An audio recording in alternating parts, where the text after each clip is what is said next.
What is really next for Apple? What's Apple's next big move? What's that thing that Apple can come out with where people are going to have a genuine, excited response? Same way when the iPhone was released, when heck, even the iPod was released, where something new, like a new innovation altogether, that's something we haven't seen, but also easily affordable for the average consumer and is offering something that really is functional that people truly will use. Now, I look at Apple and they are the biggest marketing company as well as the biggest hardware company dominating the tech space, period. NVIDIA is getting close, but NVIDIA doesn't yet have that trust or that branding or that marketing that Apple does. So you make a better copy or a better computer. So what? When you have a monopoly market share, the company's not any more successful. So the people that can make the company more successful are sales and marketing people. And they end up running the companies. And the product people get driven out of the decision-making forums. And the companies forget what it means to make great products. Sort of the product sensibility and the product genius that brought them to that monopolistic position gets rotted out by people running these companies who have no conception of a good product versus a bad product. This phone is so worth the money, and not enough people give credit to the innovation in this phone because of the minute differences they use to compare it to previous phones. And USB-C was really the last thing that came to an iPhone that made people go, oh man, finally a real difference. And that's for data transfers, connecting devices, having one cable for all thanks to Europe. And it just wasn't enough. People are bored immediately now. And if they are going to look at what else is next for Apple, it's for entertainment purposes, really. It's at the point where people just are considering sticking with older phones that they had 3, 4, 5 years ago and not wanting to upgrade now more than ever. The only problem with Microsoft is they just have no taste. They have absolutely no taste. I have a problem with the fact that they just make really third-rate products. Their products have no spirit to them.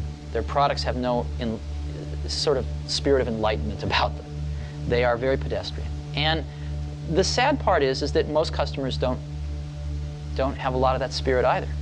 But the way that we're going to ratchet up our species is to take the best and to spread it around to everybody so that everybody grows up with better things and starts to understand the subtlety of these better things. And Microsoft's just, it's McDonald's. And it makes me think Apple really could have been Mark Zuckerberg right now. They really could have been Meta.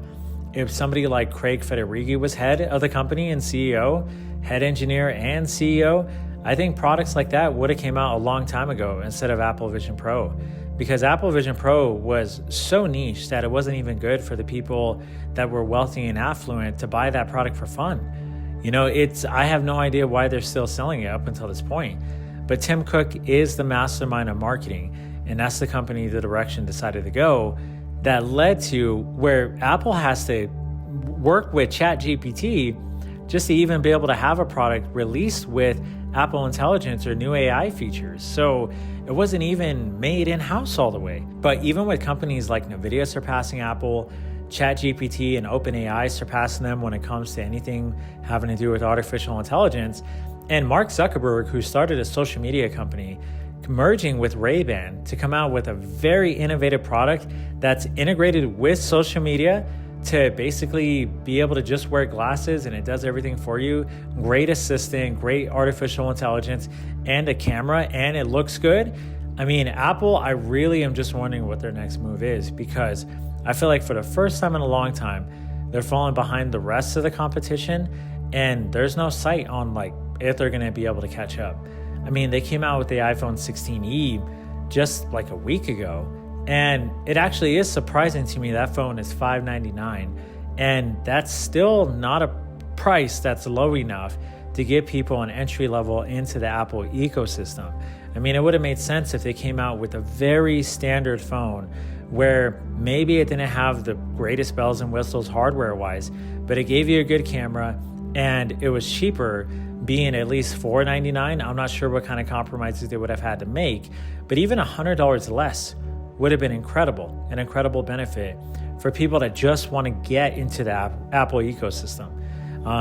College students or people that just got their first job, or maybe people that recently broke their phone and are like, man, I just need a new one and I can't afford or don't want to finance $1,000 phone. I really am just wondering, like, what is next for Apple? Because as of right now, for the first time, I feel like they're really falling behind the competition.